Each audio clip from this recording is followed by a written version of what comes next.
we'll go ahead and call this March 10th meeting of the Pottsgrove School Board to order, and we'll start with the pledge of the flag.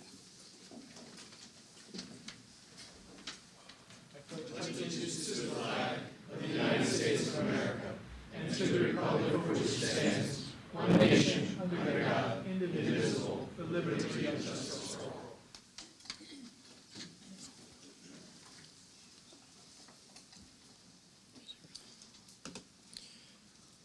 All right, the Secretary will please note the roll. I'd like to make an announcement that we did have an executive session prior to the meeting this evening to discuss negotiations. And at this time, we'll take any public comments. Did you have any requests for public comment? No, sir. And is there anybody in the public that would care to make any public comments or requests to speak to the board? Seeing none, we'll go right into recognition and awards presentations. Thank you. Sure. Good evening. At this time, I'd like to invite Mr. Maritzen up from the Western Center. He is our director there, and he will be presenting the 2020-21 budget and an overview of all the exciting things that are happening at our Western Center. Chris, welcome. Thank you. That was a great introduction, so thank you. Makes me sound awesome. I appreciate that. And what we're doing at the Western Center is awesome, so thank you. Again, thank you everyone for having me here this evening. I'll try to be brief. You should have a copy of this as well at your station there. Just a little overview of the budget and how we get to this process. Our budget process typically starts the beginning of September. We meet as an administrative team after we get through the beginning of the startup of the school year. Meet with all the teachers to determine their needs, collect all the data that they have based on supplies, textbooks. We look at staffing needs, insurance, and all of those pieces. We come together in October, make adjustments as needed, create a draft budget, as you will, which we try to get to the superintendent record by November. Meet with superintendents in December and January to discuss that, make any possible revisions. In February, we have a superintendent's breakfast with our business managers, all three districts together, to review that budget, go over any potential questions that there may be, and then submit our proposal to the JOC at the Western Center last month, or this month. It was only a week ago. Seems like forever ago. I apologize. So that's where we got to today. So some of the things that, in the first 2 pages you'll see, let's see if this remote works. Look at that. Some successes over the last 6 years, and I just want to point out some key points of where we're at now, and I'll let you guys read through that on your own. I won't read them all to you, but some key points. Right now we have over 360 applications received online. 110 of those are Pottsgrove students. 47 of them are 9th grade applications. One of our best transitions that we made over the last 6 years was our 9th grade program, really expanding options to your 9th grade students amongst all three districts. And they've done exceptionally well over the last 4 years. This is going into year 5. We have about a 96% retention rate of those students, and near 100% of them are scoring competent or advanced on the NOCTI. So it's also allowing those students to have their job training skills to get out to the workplace earlier. With that, some other current news. We've received over $50,000. We received $50,000 in the competitive equipment grant. We just got awarded $73,000 in the Safe Schools and Security grant. We're awaiting information on the supplemental equipment grant, which we should know by March 23rd. As I said, we have 368 online applications. This is our last weekend. The end date is March 15th, so we'll probably see a large push before then. Probably hit our 400 mark. It's impressive to see that number because just 3 years ago, we were excited when we had 200 applications, and we've nearly doubled that. Even more exciting, by the end of this week, we should have about 44 students out on co-op. That means they're working a job, getting a paycheck in their trade area, putting those skills to work in work, and earning a paycheck. So we're excited for that. And 4 students are using the transportation grant that we received this past year to help provide transportation to get those students out to jobs. All right, we'll get to the meat and potatoes now. The key points. Most of the increases that you'll see in our budget are fixed cost, salary, and benefits. Our salary increases for our CBA faculty members are projected about 2.31%. Our custodial wages per their contracts about 2.5%. We leave a 3% window because it's variable for all of our other staff, including administration support staff, at 3%. The small equipment increases to replace out-of-date equipment. as we are expanding a lab into our welding and manufacturing.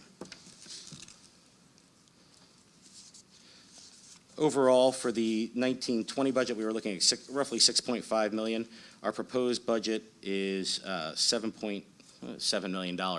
Within that, we're looking at 4 additional staff members, one of those being the new welding instructor, which that program was approved last year by the JOC, so we'll be looking to hire that staff member coming into the 2021 school year.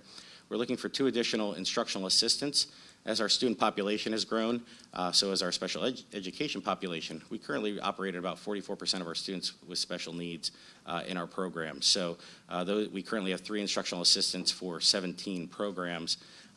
Those 2 additional assistants will help as we expand to 19 programs. And finally, we're looking at adding another guidance counselor for our programs. After doing some Perkins meetings, some data review, and looking at the needs of our students and the mental health and well-being of our students, we are definitely in need of another counselor. You know, the national average is about 250 to 1 student ratio to counselor, and we're well beyond that now with 640 students. So we'd really like to be able to provide those services to our students, and our counselor right now will occasionally have 1 to 3 students outside her office waiting. So it's definitely an area of need for us at the Western Center. The overall increase to Pottsgrove School District is approximately $85,000, or about 5.76%. It should be noted that Pottsgrove will be getting back $45,000 this year from the 18-19 budget. If you look at the comparisons from the last year to this year, again, these are our fixed cost areas and equipment areas. So really just roughly a 0.6 increase in our equipment. Fixed cost per the contract, and the insurance is really where the majority of our costs are. As you know, or if you don't know, your percentage share is based off your 5-year average daily membership. As you can see, here's your past 5-year ADMs. You've been roughly around that 72 mark with a 27% share. And you can see the 5-year average history going down the list there as well.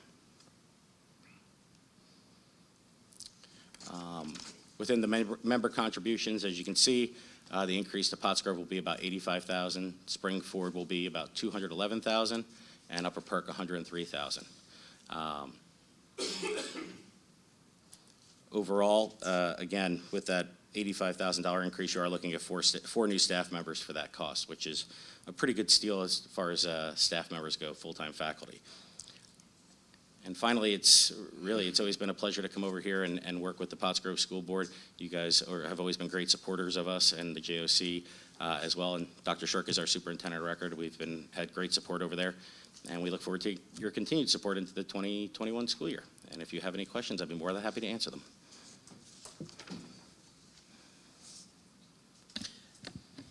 I know this is only a small portion, and I know where we stand and stuff like that. But my question's always going to be the same. When you guys meet at the board level and you're discussing increases, and again, I understand it's $85,000. We're getting back $40-some thousand, 5.6%. But if someone brought 5-some% back to us, we would start talking cuts. Have you guys ever discussed cuts? One of the pieces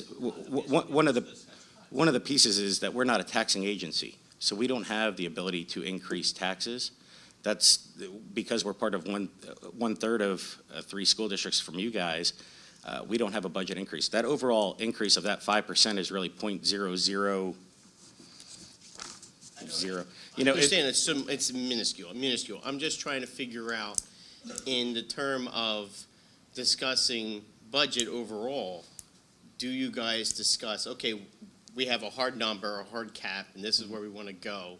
If we get to this hard cap, what can we do to reorganize? What can we do to change? Do we need to make cuts? Is that ever a discussion? We discuss that at the administrative level. I bring that to the superintendent's level.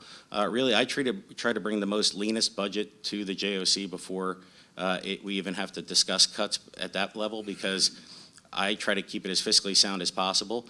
We try to get you guys back as much money every year that we can. We have been fiscally sound for the last 6 years. We've never overspent our budget. We've actually underspent our budget every year and been right close to it. You know, within $100,000 of an annual operating budget at the end of the year is a good number to be at. That saves us from any emergencies that could come up in the month of June and protects us and you guys as well. Like I said, we've tried to be financially sound for the last 6 years, and Dr. Shirk will tell you, I come to the superintendent's meetings with the leanest budget I can, and I only go for what's needs. We're not looking at wants by any means. If I may add to this, because when we were formulating this initial budget with the superintendents, we really felt that the mental health component and the counseling component and the student assistance component was lacking at Chris's school. And the services that we offer our students, in the Pottsgrove School District, Springport School District, now Perkins School, really don't match. And there are kids that go there half their day, and they need the same supports mirrored at the Western Center. So when we thought that piece, that's really the extra, correct, Chris? Mm-hmm. Yep. And plus we're adding a program, but that's the bulk of it. Yep. That the bang for the buck for us will be our students being able to access those resources of mental health, college and career, placement, out in the workforce. And it would just be a better, well-rounded program. And we're pushing numbers close to 600. We're not Nearly 700 next year. Back in the day when we had 400, we had 350 when I was an assistant principal 20 years ago. So those pieces weren't there as they are today. So that's really the cost drivers this year, to bring the Western Center up to speed, if you will, with those other components that they didn't have. Yeah. Well, let me ask you a question this way. We give you a goal. The goal is 1%. We don't want to go any higher than 1%. What is their goal? Their goal is to bring in the leanest piece, the leanest budget they can, and still goes back to our philosophy of maintaining the integrity of programs at the Western Center. If we would go any, we would hurt the integrity at a time when we've seen substantial growth that we haven't seen in years. But no specific goal per se. Just try to be as lean as possible without hurting any programs. Right. And you know what? There have been programs that have gone by the wayside in the last 5 or 6 years. We've closed 2 programs in the last 5 years and added 2 back. So in the past 2 years, 2 years ago, you guys had a decrease in your overall budget of about $15,000. Last year's increase into this school year was only about $40,000, which again, we're growing programs, we're growing student enrollment. Our morning enrollment we're filled to the brim. The Western Center has maximized its potential. When I walked in the door, there were about 399 students. We've had 60% growth in the last 6 years, which is unheard of at a CTC. We're doing and leading the charge of recruitment opportunities for students here. And Pottsgrove's definitely taking advantage of that. Your numbers are higher in your applications this year than they've ever been, which is good to see. There had been a slower growth of Pottsgrove students, but with increased tours, increased visibility, options for students that are now more available to them, and more career opportunities, we've seen a change in that, and it's been a very positive one.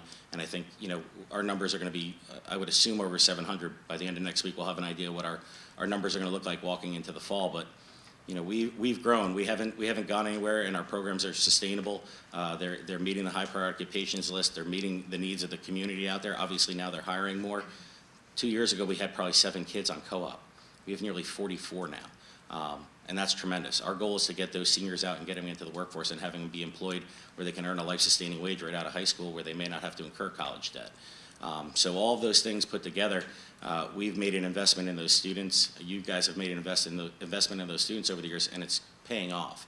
We don't want to backtrack from where we're from, and we've gotten to a point, like Bill said, the mental health capacity, the student assistance needs that we have can't mirror a Pottsgrove School District or a Springport. We just don't have those resources available to us. Having those little bit more of those resources allows us to do a little more with our students and provide those services to those kids and make sure that they're on the right path of where they need to be. Question. We have agencies that come in and work with our students via grants and mental health capacity. Does Western Center have outside mental health agencies that come in to provide services? We work with our sending districts if at all possible, again, because of the cost. And we look for grants, but some grants we're not eligible for as a CTC because we're not an LEA. Some grants are only available for LEAs. So again, if we get into a situation, we have Dr. Ziegler sent over a team of counselors when we needed them during certain situations. Springford's done the same.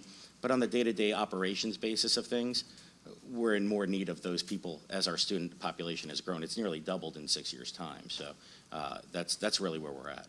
But we do look for those options where they're available. Like I said, the 3 grants that we've achieved this year, and we're hoping to get more through the Perkins funding. It's just, that's a mystery calculation that we have to wait for once the state determines and the federal government determines based on our data that we just submitted where that calculation ends up. So there may be more options for that we can utilize Perkins money for, but they really don't allow you to increase usage of Perkins funds for staff money once you've gotten an increase. It has to be used toward other things. So it could be student programs, it could be equipment, other things like that, professional development, certifications for students, things like that.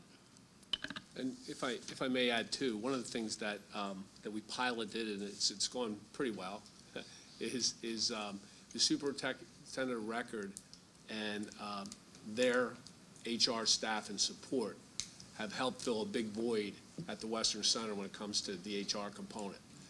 So that piece has really helped, Chris, and when he needs expertise when it comes to those pieces, it helps. And so I think that I see that moving forward as leadership changes down there. That'll just become the new norm, where the superintendent's records, HR staff will help out where needed, when needed, with Western Center. So that's been a good pilot program, and it's built a good relationship with his group.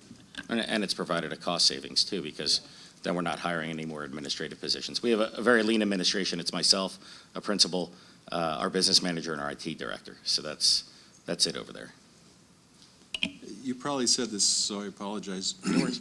The 100 line increase of 46% and the 200 line of 32%. I'm presuming that's where the additional teachers and Yep. program. Yep, and the insurance costs and salaries and benefits. Yep, 100, 200. I'm struggling myself. Clearly, you're doing great things there. It was excellent presentation. I love reading over the positives from the last 6 years.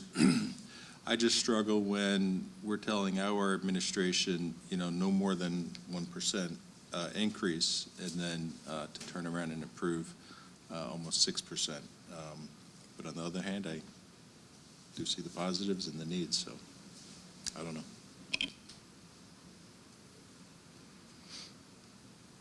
Of course, I have to thank you.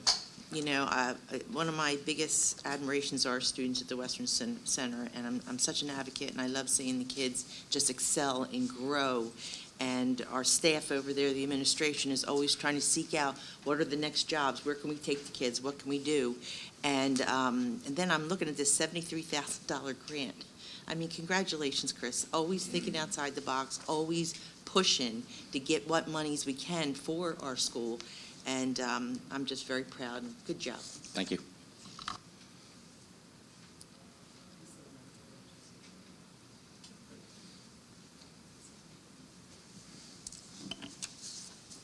Does anybody have any other questions?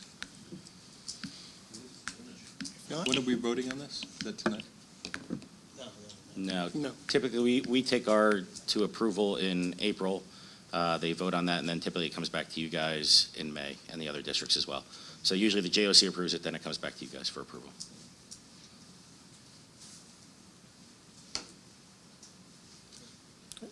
Thank you. Thank you for coming out tonight. Appreciate it. Thank you. Thanks, Chris. Please. Okay, moving forward with the approval of the minutes, we're I'd going like to make a motion that we approve 5-1 and 5-2. Second.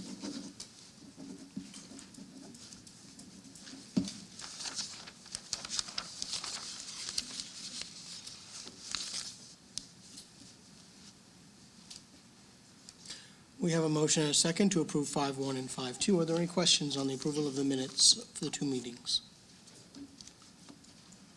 There being no questions on 5-1 and 5-2, all those in favor signify by saying aye. Aye. All those opposed say no. So ordered without objection. I move that we accept the high school accounts, the middle school accounts, and the cafeteria accounts as presented. Second. We have a motion and a second to approve, or to receive the accounts for approval. Does anybody have any questions on those? There being no questions, all those in favor signify by saying aye. Aye. All those opposed say no. So ordered without objection. I move that we approve the payments of invoices in the amount of $4,614,140.86 for February 2020 as presented. Second. We have a motion and a second to approve the payment of the invoices. Does anybody have any questions on those? If not, all those in favor signify by saying aye. Aye. All those opposed say no. So ordered without objection. I move that we approve the treasurer's report for February 2020 as presented and file them for audit. Second. We have a motion and a second to approve the treasurer's report and file it for audit. Does anybody have any questions on that? No. All right then. All those in favor signify by saying aye. All those opposed say no.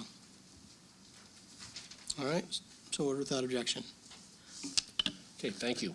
Moving forward with the superintendent's report, I'd like to turn it over to our student board reps, Brianna and Madison, please. Hello. Last month, Maddie and I went to the middle school to talk with a group of students. We asked them our 4 regular questions. So the first question was, what does Pottsgrove do great? They said, keeping it clean, student government, such as setting up events for nonprofits, world languages, after-school activities, assemblies like the Brain Show, and teachers' willingness to help. The second question is, what can Pottsgrove do better? They said relevant classes like geography, to prepare them for AP Human Geography, I assume was the intent behind that. Enforcing extracurriculars, how the dress code is enforced, open discussion in classes rather than lecture-based, more discussion-based. Choosing seats at lunch, not walking in lines, and less division between students and administration. They cited how they admire Dr. Ziegler, the way he interacts with students at the high school so much. So that's what they were saying with that one. For our third question, what can you personally do better to make Pottsgrove a better place? They said stay kind to others, stay prepared for class, involved in the community, show leadership, and get along with one another. For our last question, what do you dream Pottsgrove could be? They said supporting one another, sensitivity from the staff, awareness of mental health, and have open classroom discussions rather than big, full assembly discussions, so they're more personable. Pottsgrove being the example school, staying the best school in the pack, and everyone is accepting. Earlier today, I went to West Pottsgrove to help volunteer with the farmers market that they held. The kids learned about what a healthy plate looks like, and they were able to take home like greens that they could sample. It was a really good experience. Very nice. Thank you. I have some questions. One, a general question. When you list these things, when you decide to list the item, is it if any student said it? Is it like if, 10 more kids said that statement? Is there a way to be able to judge like, oh, 1 kid felt this or, 50 kids felt this? Typically, we include what we think is a relevant answer. So, sometimes they'll say things that just don't make sense, especially the younger kids. Usually, a lot of times, it's one person says it, and then another kid's like, yeah, that's great. Sometimes it's just one student who feels really strongly about one thing. So we try to include everything that people say so that we don't feel like we're, censoring specific kids or anything like that. So not really, but we do our best to try to make it pretty even. Okay. The enforcement of extracurriculars, do you happen to remember what they meant by that?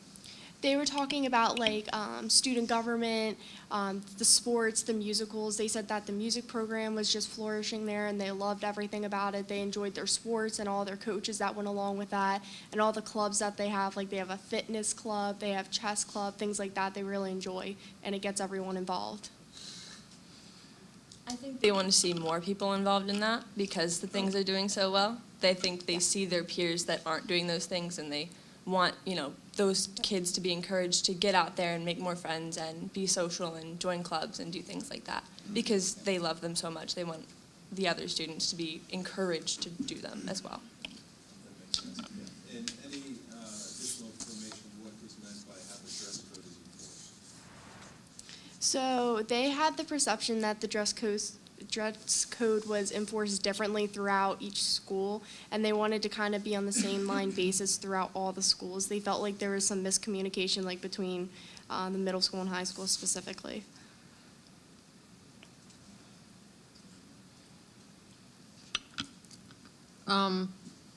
Did they go into much detail when it says less division between students and administration?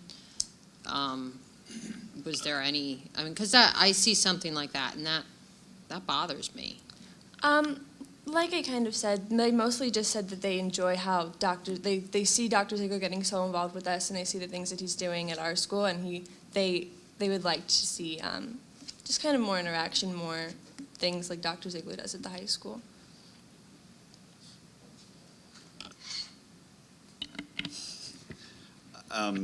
Relevant classes, I mean, of course, the geography.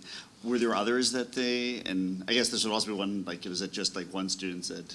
Yeah, it was more of that. I think somebody threw out Mandarin, Okay. but I was like, we just got French. Let's enjoy that first.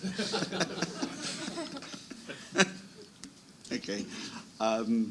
It's sort of along the lines of the less division, being like a red flag, the sensitivity from staff. I wasn't quite sure if they were saying that they would dream of Pottsgrove having staff that was sensitive, or meaning that they feel like that's really on the track that, the staff does a sensitivity and they see it getting, like, just, wasn't sure if it was a good thing or how they were reporting it, what they So there meant. was a specific 8th grader that said this, and he Oh. expressed to us that, like, he saw it going in a good direction, because when he first got there, it didn't seem as, like, sensitive, but he said as his time at Pottsgrove went on, it seemed to increasingly get better, but he just, like, mentioned it, like, the things that happen at home or outside of the classroom definitely affected him and his performance, so he wanted to make sure that that was out there for everyone, because he said that he had to kind of overcome that, but as he went through Pottsgrove, he was able to adapt to it, and his teachers were much more supportive. Oh, that's always good to hear. And then the awareness of mental health, I'm curious also, did they have, when they say classroom discussion, I know that we do a number of items in the auditorium where there's a speaker that comes and talks to them, and I've heard feedback from the students, my kids including, that they really like it, but I'm just curious, when they said they wanted to have more discussion in class, like follow up to what the speaker did, or just on more general basis talk about mental health? I think both. I think it's a pretty taboo topic, especially for adolescents. And so these things are addressed in big lecture-like arenas, and they want to go back and they want to talk about that with their teachers, and they want to go deeper into that. I think they did say that, like, it's more personal and it's more comfortable when you're in a smaller environment with people that you know, rather than in an auditorium. So I think that was the idea behind that. They wanted to have it in a more personal setting. All right, thank you. And I just have one last thing. So the choosing seats at lunch, I don't have kids in the middle school. I was under the impression that that was just a short-lived thing, that they were supposed to get to sit where they wanted. Am I wrong? I don't know. I'm just basing on my twins, and that at the beginning of the school year, and that was different for different teachers. So, but they were able to choose a seat, but that's the seat that they stay in the rest of the year. But they could choose up front, so as long as they keep the same friends, they're sort of golden. But that was their class. I don't know about other classes. Sorry.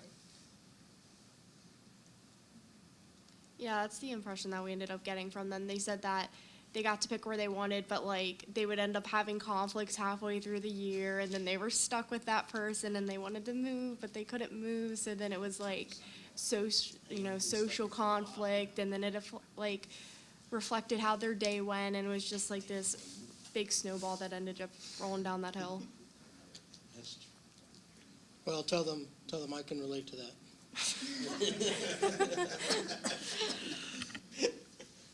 Do you want me to switch? No, I'll make it through.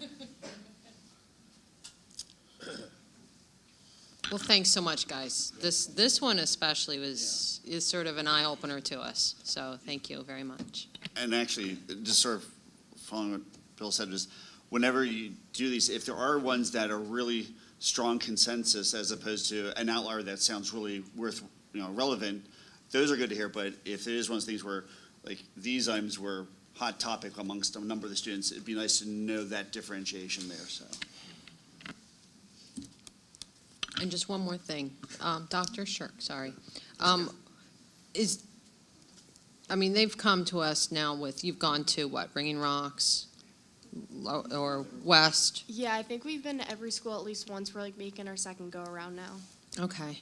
So this information that they bring back, is it addressed in any way? It's shared. I mean, I look at it when it comes to me the week before, and then I let the presentation, be really like a version presentation to the board, and then I'll go back and address the issues that were talked about here today, or I'll ask questions about the why.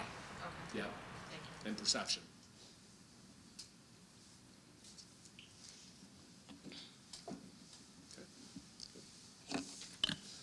Okay, moving on to action items for personnel. I would like to take 10.1, if I may, as a standalone. I would like the board to approve the administrative retirement of Dr. Lisa Jones as submitted. So moved. Second. We have a motion and a second for the retirement of Dr. Lisa Jones. Are there any questions? Just say I was disappointed, happy for Dr. Jones for the new, her next endeavor in life.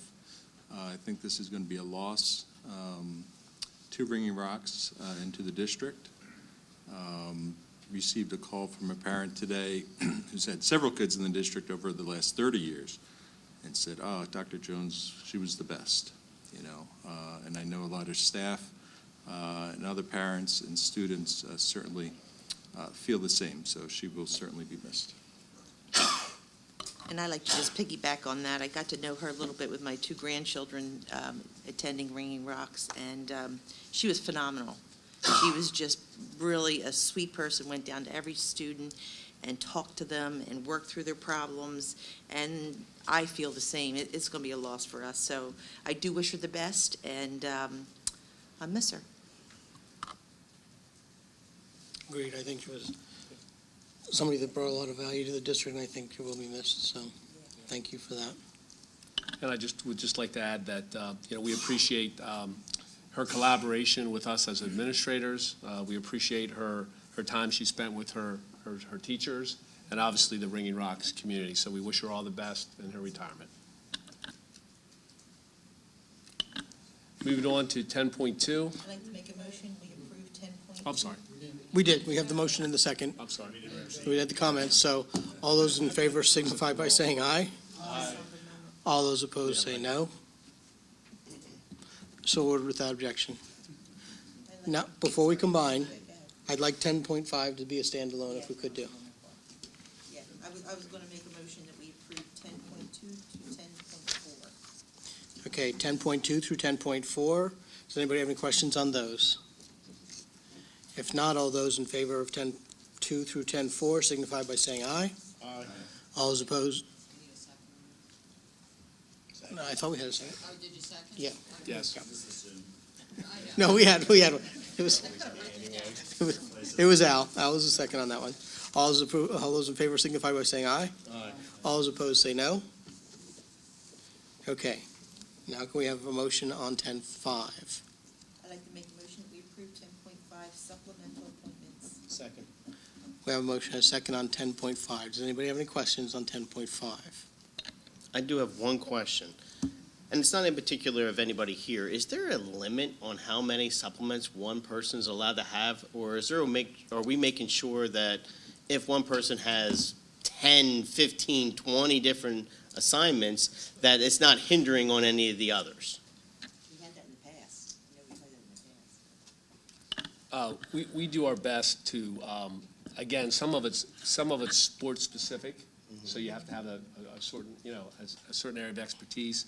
Some of it's based on the ability to fill the position because maybe nobody wants it, but it's a need for the district. And if there are people who want it and they have other, their hands doing other things, then we try to be fair to the group as a whole, to be, yeah. It's not just one person whack it automatically up. gets it and. No, Okay. no.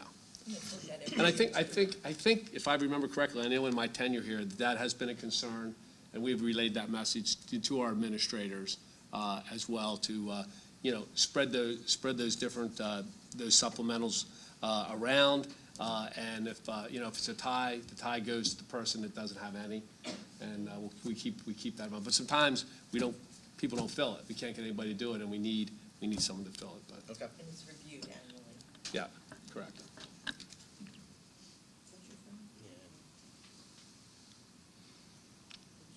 Okay. If there are no further questions, all those in favor signify by saying aye. Aye. And I abstain.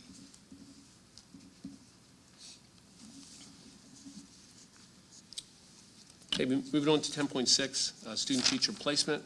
We're asking the board to approve the student-teacher placement as submitted.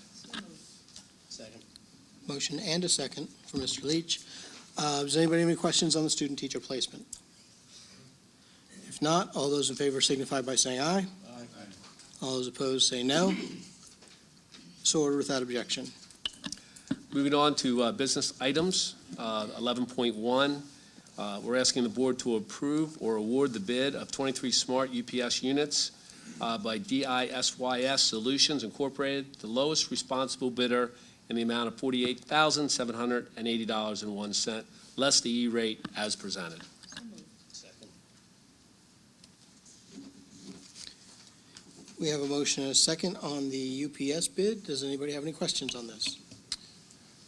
Yeah, just curious when this was noticed as a need, and if it was budgeted, and since it's coming out of the capital reserve, is this part of the plan that Operations Committee reviewed and approved? Well, Mr. Nesmus, would you start, please? I will start. Thank you.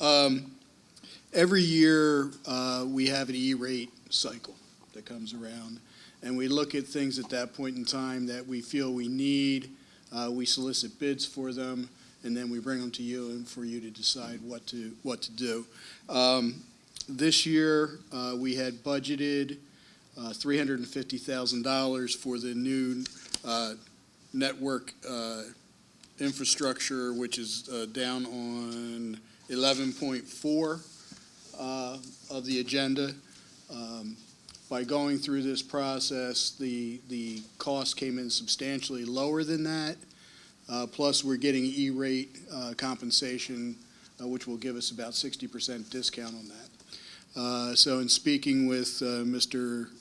Bickert from the Technology Department, he felt it would be beneficial to replace the UPS units that provide the backup electricity backup support for those, so that switch gear that they put in, or that we're getting in that project. In total, it's less than the $350,000 gross, plus we're getting 60% E-rate reimbursement on it. So we thought we'd bring it to you. We don't necessarily have to do this, but since we had the E-rate availability, we thought it was a prudent use of funds. Is there other areas that E-rate would be able to be used for but can't because we're doing this? No, not in our plan. It's for internal connections, so there's a specific definition of what you can use it for.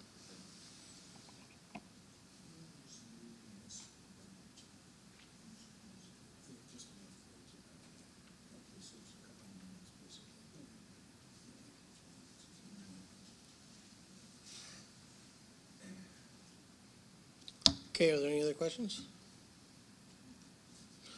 All those in favor signify by saying aye. Aye. All those opposed say no. So ordered without objection. Moving to 11.2, physical therapy services agreement addendum. We're asking the board to approve the addendum added to the contract for psychological services for the overflow evaluations conducted by PTS contractor Bevan Lutzman at a rate of $88 an hour on an as-needed basis. So moved. Second. We have a motion and a second on the PTS contractor. Does anybody have any questions on this? I don't know if it's a comment or a question, but $88 an hour seems pretty high to me, but I'm presuming that's average and expected, but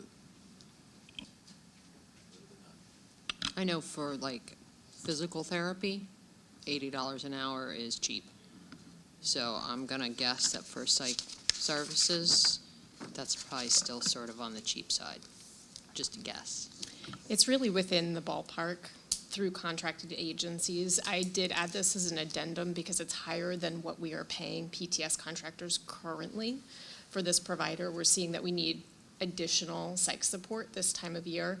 However, this still represents about a 50% cost savings from contracting with MCIU for psychological evaluations. Sure. Thank you.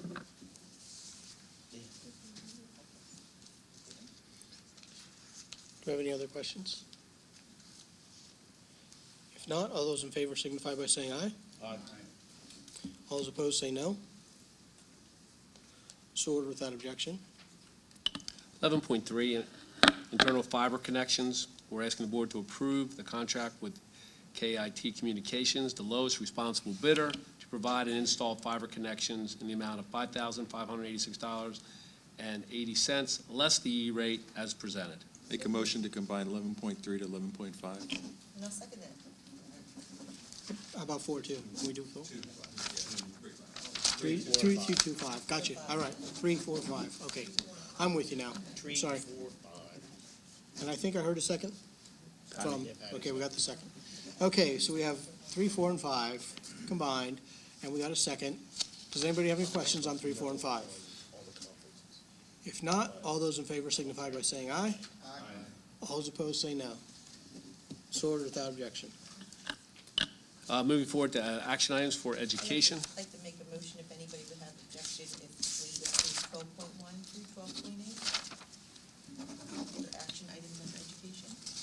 I have no objection, but I can tell you I'm going to vote no on all the conferences that are being withheld in the next 60 days while everything's going on. The one conference, 12.4, I believe, is in October, and I'll approve that, but I'm going to vote no on the others. I don't know how you can, if it's going to pass, it doesn't matter anyway. Okay. Fair enough. Would you, all right. Mhm. You're going to vote no on everything. Only on 12.2 to 12.7. Okay. Fair enough. Why don't we just vote on 12.1 Yeah. separately, and then do 12.2 to 12.7 combined? Okay, we'll do 12.1 by itself. Okay, 12.1 by itself. That's the motion, 12.1 by itself then. We're asking the board to approve the district special education plan as submitted.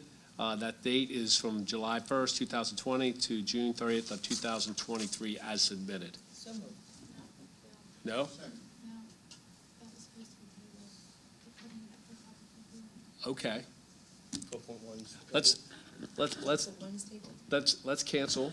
Okay. Thank you, Rewind. thank you, Mrs. Bickard.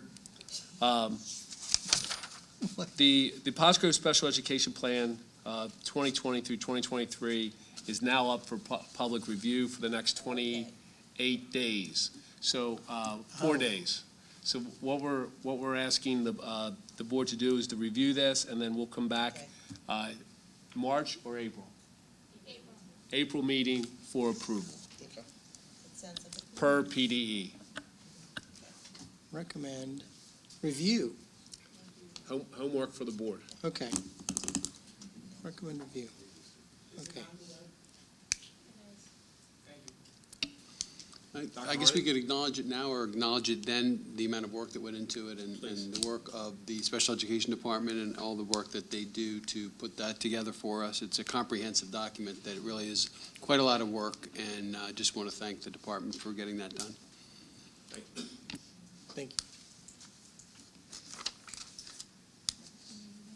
Okay. Okay. 2, 3, Moving on with conference attendance, 12.2. We're asking the board to approve the conference attendance as submitted, 12.2. So moved.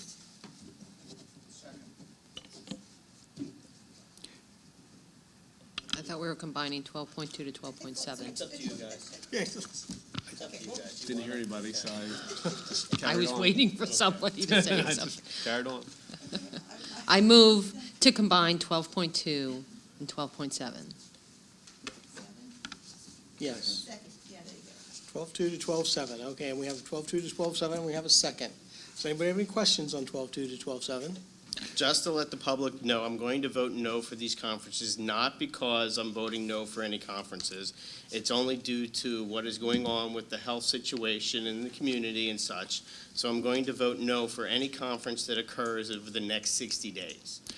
12.4 is a conference that occurs in October. So I am not voting, I would actually vote yes for that, so I'm putting that on the record. Can I make a comment? You may. Yeah, thank you. I have an experience that relates to this. I was supposed to give a presentation on 9/13/2001. If you think back to the date, that's 2 days after 9/11. Conference was canceled. I got a refund, I got my money back. So if we approve these travels, and they're canceled for your concern, the expense could possibly be zilch. However, if we disapprove it and nothing happens, these people will be denied an opportunity to attend a conference. So I personally think, I understand your point, I sympathize with you completely, but I think we're better off allowing these motions to go through under the assumption that the conferences will be held and people can go. I'm going to come to the same conclusion with a slightly different reasoning. We have a procedure in place that we've communicated through the staff, through the district, through the administration, that basically says, here's what we're going to be doing, and it's being transmitted to the staff, as things are progressing, and we're working in communication with the county and with the health district, as things are progressing, and we're making decisions as the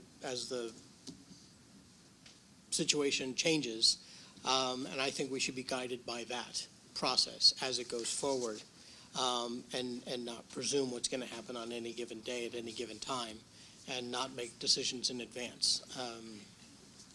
We all know we don't know what tomorrow's going to bring. We didn't know what tomorrow was going to bring yesterday. Nope. So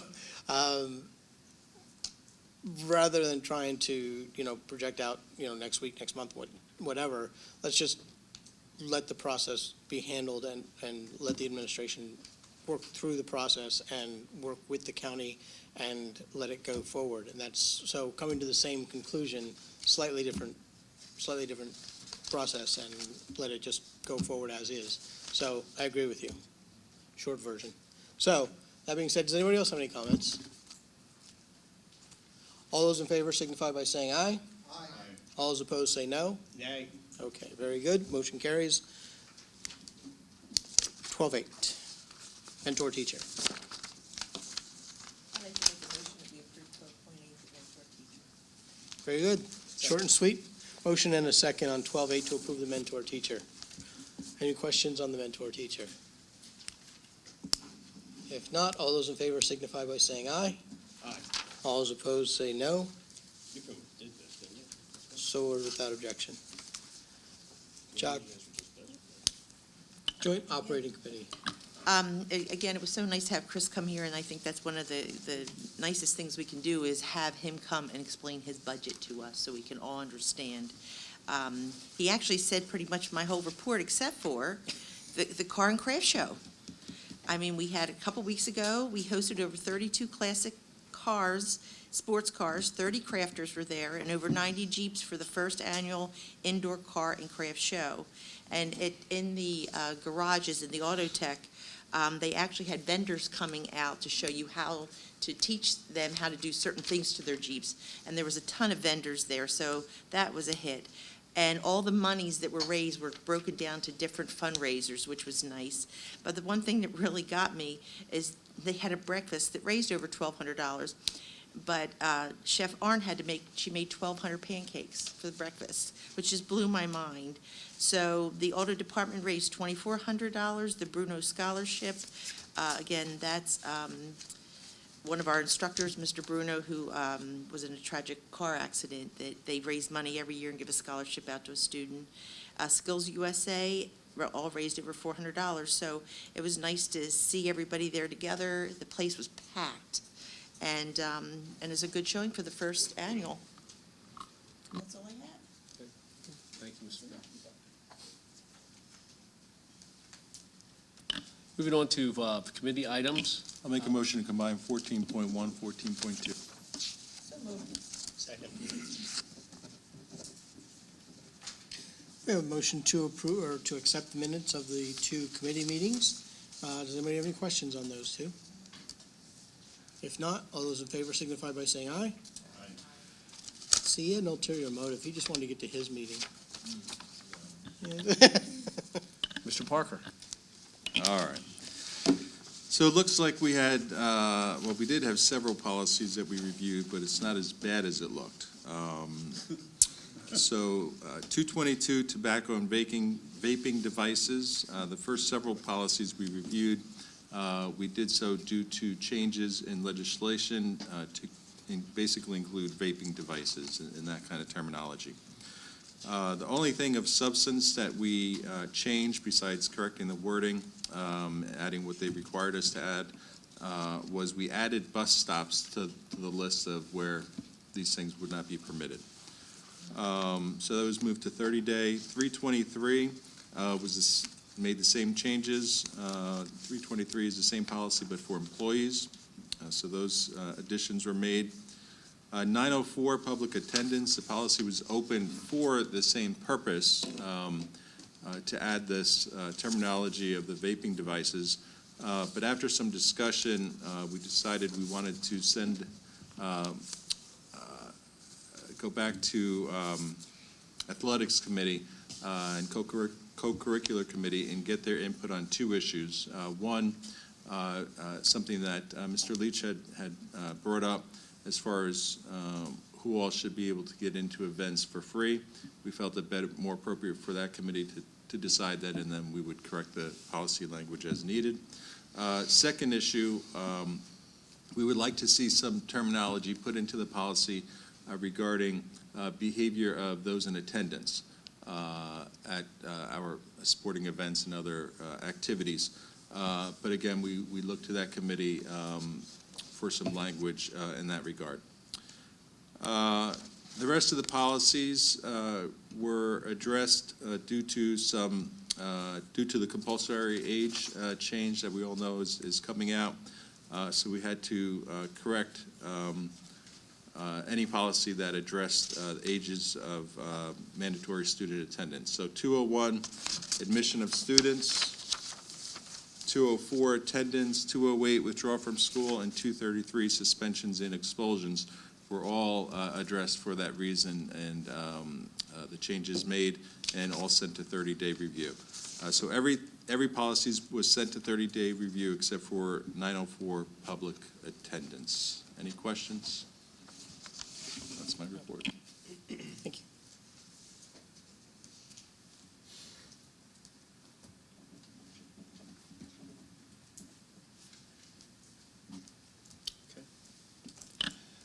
Moving on to new business. Okay. Well, we'll start with Patty. This is just a fun little thing. Sure. I just wanted to thank Ringing Rocks and Lower Pottsgrove. I got to read Dr. Seuss to my grandchildren, and it was pajama day. It was so much fun to see all these teachers like all dressed up like wacky, and it was just the energy was just so high. It was so much fun. So I just wanted to give a shout out. It was fun to be with the kids. Okay, thank you. I want to take off my hat for my school director's hat for a minute and become Professor Nippert. And the reason is because I sent to the board, and it's on the agenda, a resolution in support of the revision of the charter school law. And I want to talk about that because the original charter school law was first written in 1997 and has been revised since then. And this is why I put on my professor hat for a minute. Because in 1997, in the early 2000s, the National Science Foundation recognized there was this interesting thing called the internet. And the internet was going to have a big impact in education. And Widener University, where I was on the faculty, and I still am, decided this was an opportunity to conduct research. And I was part of a team. In fact, I headed a team that consisted of a third grade teacher who became a faculty member and was an expert in assessment, a fellow who was in the biology department and has published in Science magazine, so he was no slouch. And there was this third guy who had his PhD in modeling, simulation, computer programming, and was kind of going out and moonlighting, running websites, and that was me. So we did some of the early research, and the NSF at that time funded over 100 projects on cyber, what became to be called cyber education. At that time, it didn't have a name, but it's cyber education. And what we found was very uneven. Some of the projects didn't work so well. Some of the projects proved or indicated that under proper conditions, cyber education could be as good as bricks and mortar education. Now, some of you might not like that, but that was the evidence that we concluded. That was the evidence that I got. The fact and the truth is that cyber education has not met that goal. It's not achieved that goal. And the act written in 1997, which has been revised, needs further revision. Let me just discuss one quick, I have 3 points. That was one that tells you what my resume is. Here's number 2. I gave a meeting at a conference, or a paper at a conference one time, discussing how you use computer simulations, my expertise, in engineering labs. And I discussed the results, and I presented the results, and afterwards the chairman, and this is going to make some people angry, but this is the way academic research works. The chairman of the session came up to me because I mentioned at the sort of conclusion, by the way, you know, not only did we achieve some educational goals, but we saved some money.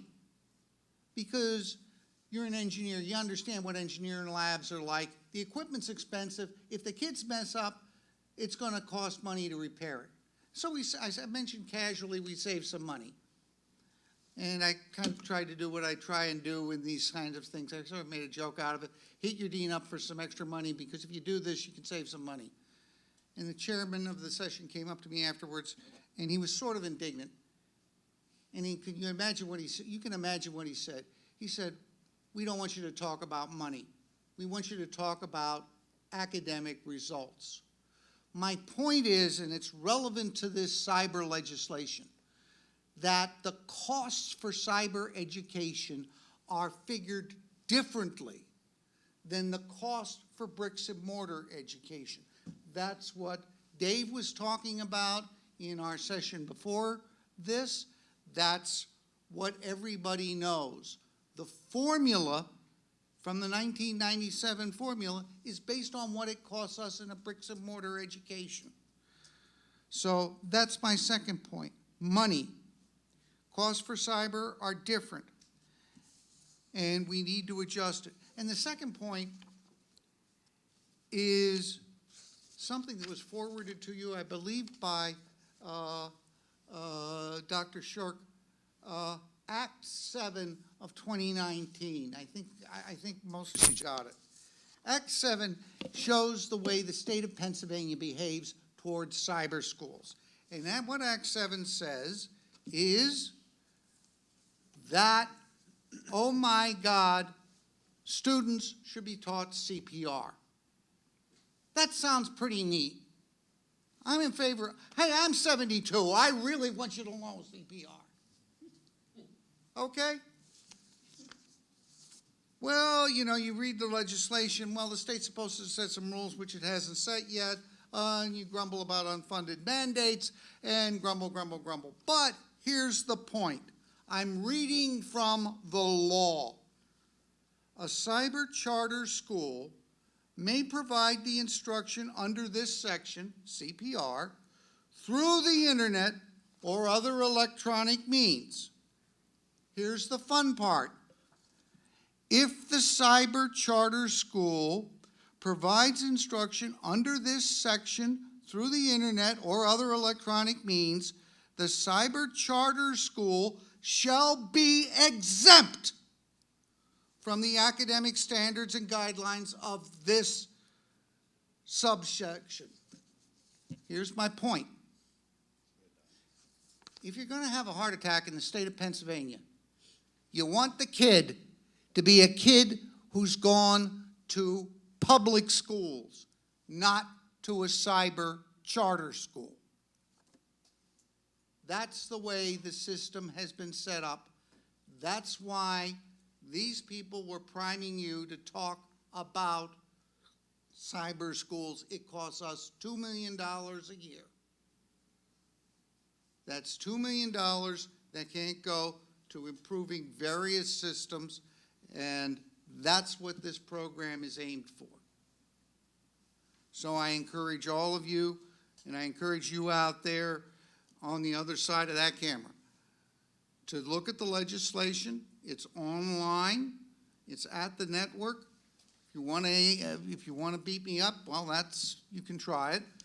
But you can email me at cnippert@pgsd.org, or you can email me at my work, crnippert@widener.edu, widener.edu, and we can have a discussion. But I encourage the resolution that was forwarded to be passed, and I encourage you all to support it. Over 100 schools, some of them in Montgomery County, have already passed resolutions in support of this legislation. So, thank you for your time. If I can just add to that, I have the resolution in front of me, which, did everyone get this? I'm the only one. Okay. Then I'll read it, because. We got it. Oh, you do have it. You have this. Yeah, it was on the. Okay, all right. I just wasn't sure if I was the only one. Okay. Mrs. Grimm, did you say Representative Cerisi is visiting us, and when, and is he talking specifically about this bill? Actually, yes, he did reach out to our school district. I checked with Dr. Shirk today, and he's willing to come out and do a presentation, basically to us and the taxpayers, on how this is affecting us. So I know that we were busy on our agenda, and he's busy with his schedule, but he is going to be coming, correct? He's been invited. With everything that was going on tonight, it was kind of a full agenda, so we passed on it for tonight. We can certainly have him come if that's the will of the board. I was just going to suggest, if he's coming anyway, that we wait on the resolution to get some feedback from him. We were going to wait on the resolution, but, I wanted everybody to get a chance, because the bill itself is 120 pages, and I didn't want to, force everybody to read it over the weekend and have to be ready for a vote tonight. I will tell you that I've got the bill if you want to have it, and if you want to post it. It was forwarded to. I like the Cliff Notes version. Yeah. But basically, with this bill, it's basically going to be breaking it down, how it affects our school district and how it affects our taxpayers. That's the most important thing that we need to understand. Instead of trying to understand the whole bill, the bottom line is how it is affecting us and our taxpayers. The major point is that the formula is changed, and it's based on the performance of the high-performing cyber schools. There are high-performing cyber schools out there. I know some of you may want to think that that's an oxymoron. But the fact of the matter is the formula will be pegged based on the charges to cyber schools, because cost for cyber is very, very different, I can say this professionally, than the cost of conventional bricks and mortar education.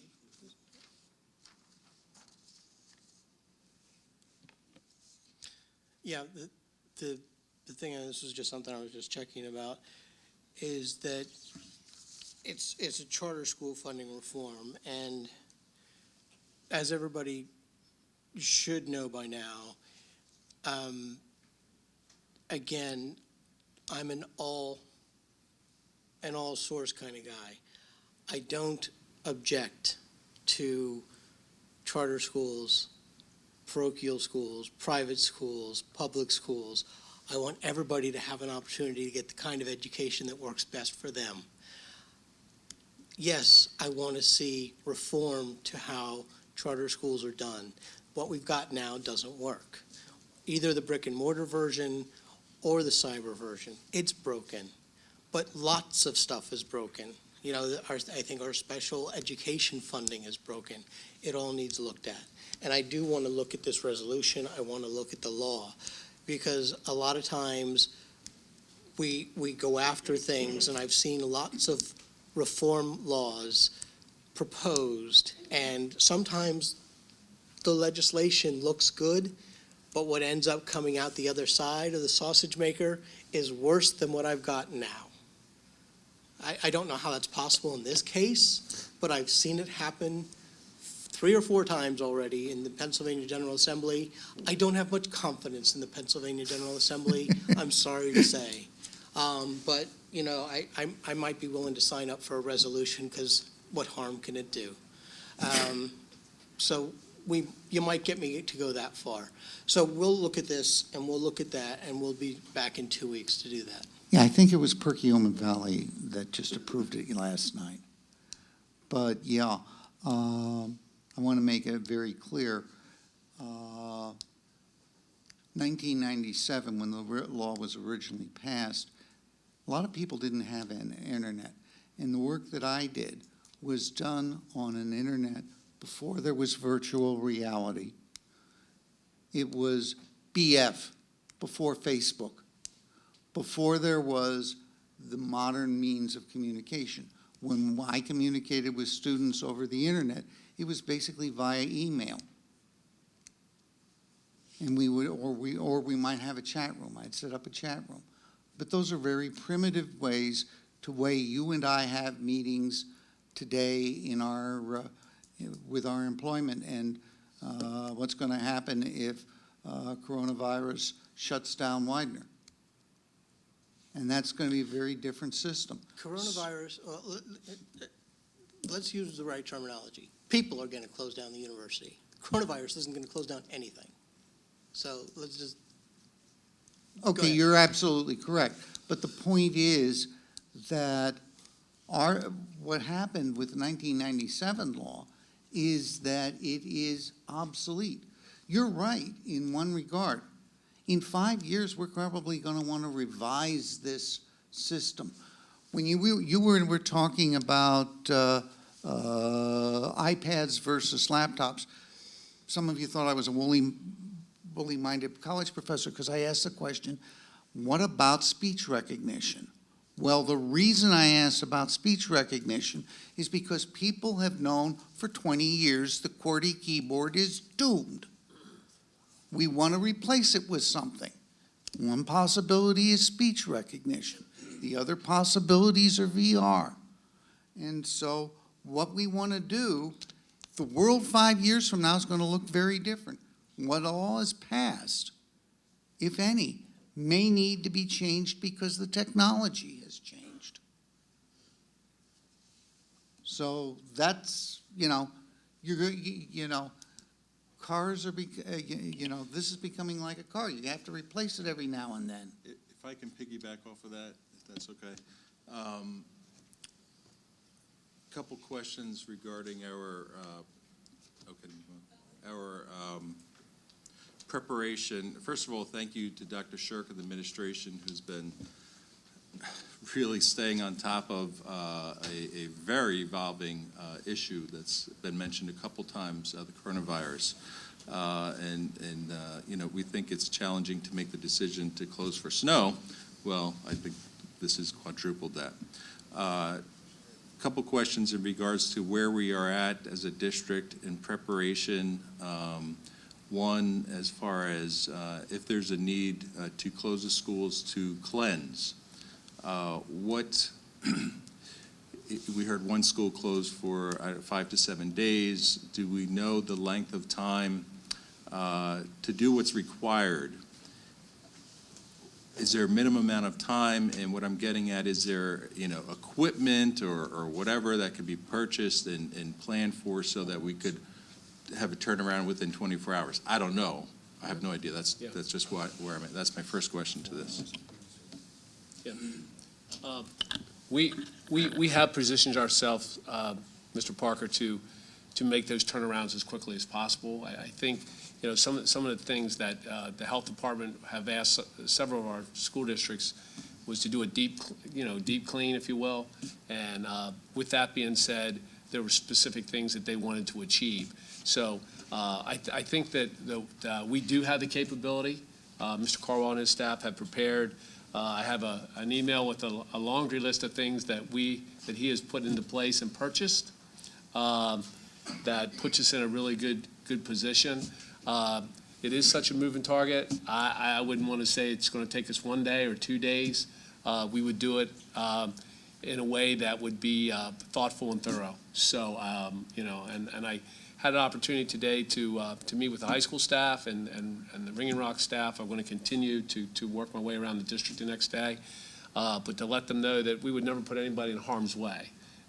Understand that I don't want to be in harm's way. So we're not going to put anybody in harm's way, and we're going to follow the health department guidelines. We're going to follow the medical expert guidelines, and then we're going to make the best decision we can for our community and our students. So we are in position to make to do those, to be ready for that piece. If we have to do it in a day or 2 days, we feel confident we can get that piece done. I appreciate hearing that we have the materials and hardware or whatever that would be necessary if the need arises. Second question in regards to preparation, where are we at technology-wise in case there's, and for whatever reason, an extended closure is required? As far as I remember, I don't know, beginning of the year or sometime, there was something the state was allowing in case there was, long snow days to do virtual learning. We opted out of it, I think, because of the time crunch or something to this effect. I don't know if things have changed because of the virus going around from the state to give us that ability. So where are we at in regards to, PDE allowing us to do virtual education, and where are we at technology-wise with our staff being, it's one thing to send packets home for a day or two, but as far as continued learning and having online, where are we at with that and getting internet to those, what do we do about the students that don't have internet, that whole picture, where are we at with that? Yes, Mr. Parker, we have thought about that piece, and we're in a process right now today of working with our union to create an online environment, a virtual environment for our students in the 6 through 12 range, because we have that ability to do that through Schoology, and we're hoping to complete that in the next day or two with them to have an agreement that they will work, and they will work through time outside of the school day to create at least a week's worth of work for our students. At the K-5 level, we're looking at it a little bit differently. Obviously, it's more of a handouts and packets because the technology stays in the school. It doesn't go home. But we also, I've been told that through Class Dojo that there's a way to communicate with our K-5 division and our families there. So I would like to say I wish I had that information tonight for you, that it was solidified. I'm hoping tomorrow that's solidified. When that's solidified, I will share the plan out with the board, like I have done in the past 24 hours, the plan to use that and to create that flex time with the staff. And as far as that piece goes, the state, the Secretary of Ed, and the governor have kept the door open, if you will, for as far as having us exhaust all of our possibilities when it comes to snow days, Act 80 days, in-service days, and then if we get to a point where we need some assistance, there's a protocol to file with the Department of Ed. So we have all those systems. The Secretary has not said, has not left, everything's on the board, I guess you'd say, at this point, and I think rightly so, because we don't have any idea. But last week, I started thinking about this when the superintendents of Montgomery County met, of ways to prepare to be out, if we had to be out at least a week. It wouldn't be the scenario that we're in one day and out the other, back and forth type of thing. But if we had to be out for an extended period of time, my hope is tomorrow possibly that we would be able to solidify that piece and share that with our staffs and with the board and with our community about that, what that would look like. I appreciate that. Does our technology allow for, if long-term became an issue, teachers to teach from home? I don't know if it's the same time as that period of the day, or where kids are, online at that point, or does technology, or do we not know yet? Well, at this point, I don't think we're not going to go. That's not an option that could be discussed. I think this is all could be the new normal moving forward. So a lot of our pieces, I think moving forward, one of the things that we learned is, we talk about, the disinfecting program that we do every day, but you know what, maybe in the future, like come January 1st, we have an ongoing upgrade of the way we disinfect our buildings, so it's just a new normal. Some of the online presence and the virtual presence, we try to create those pieces. In fact, the IU is putting together a task force with the districts to come up with a center of virtual learning that maybe could be used throughout Montgomery County. So they've reached out, and Mr. Vorse is going to be our representative to that piece, but we're going to invite that piece as well. I think that's important. We are going to try to meet the needs of kids with the internet. You asked that the first time. We're going to try to keep that, and we've also talked about feeding kids. I don't have an answer for that, the how.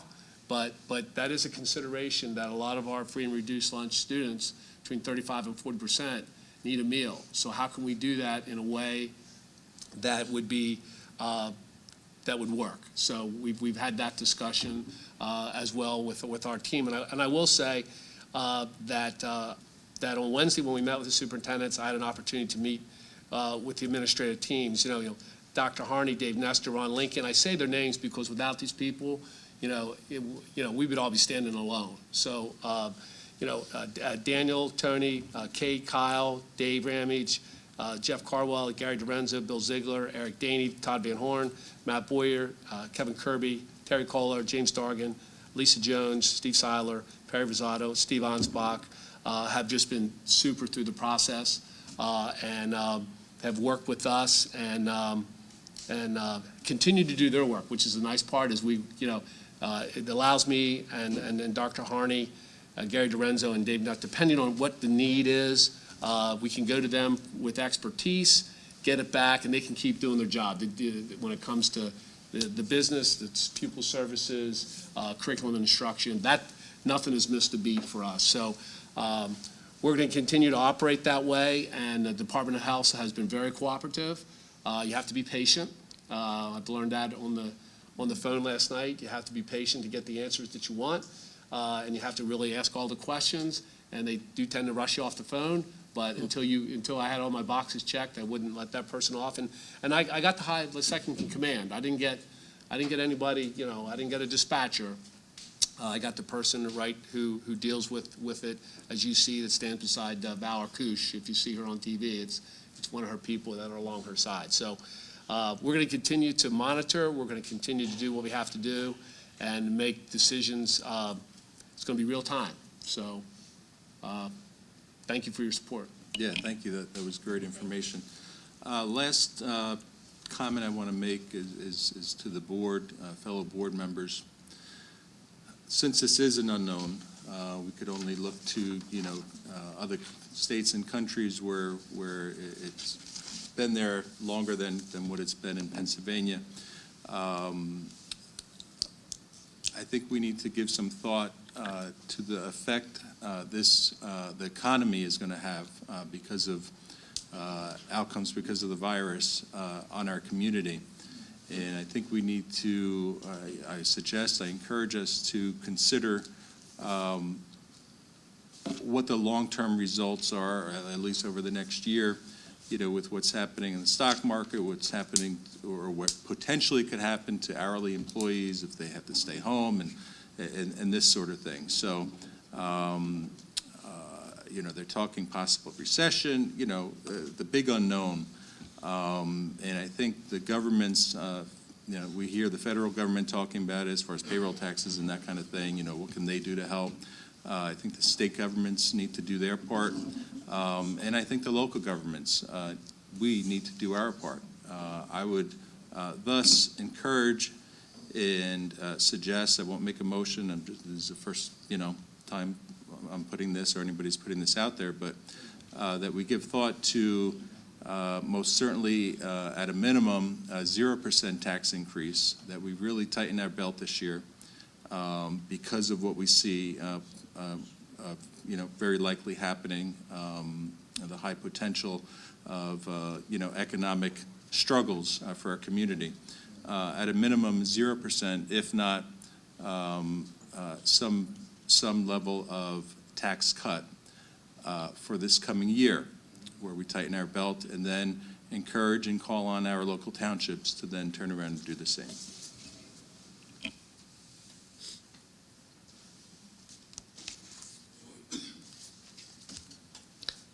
You have something? Yeah, I do. And last but not least, I just wanted to, another thank you specifically to Lori Beckert for her help.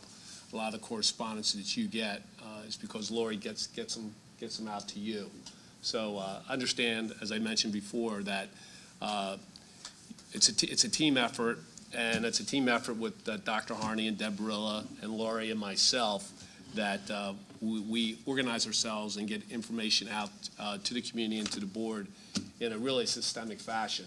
And so it's something that it's really tough for one individual to do, but when you put a team together, it makes it that much more productive for the organization. So I just wanted to say that too, for all the help. It's very important.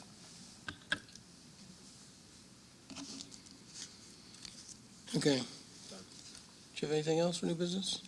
Anything else? Anybody else or anything? Okay.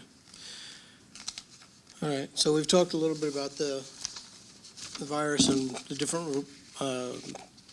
different measures we've taken. We've talked about the response and the help that we've gotten from everybody. I would like to add to what Dr. Shirk said about the terrific job that everybody's been doing. Dr. Shirk and I have been talking over the past several days about the planned response and what he's been working on. This did not just drop out of the air. We have been talking about the plan that he was going to put in place. It did jump up on us just a little bit faster than what we expected. We thought we were going to have maybe a week to get this together. We didn't quite have that.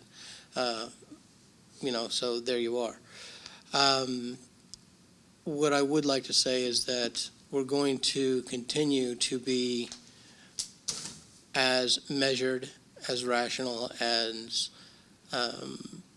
reasoned as we can be in our approach to this. We have an outstanding staff. I've been very, very, very pleased and impressed, and continue to be pleased and impressed with how we've been responding, and expect that to continue. Thank you all for all of your hard work, and we're going to continue to support you as you've been supporting us, and look forward to that going forward. And I rely on you for your good judgment and all the good work that you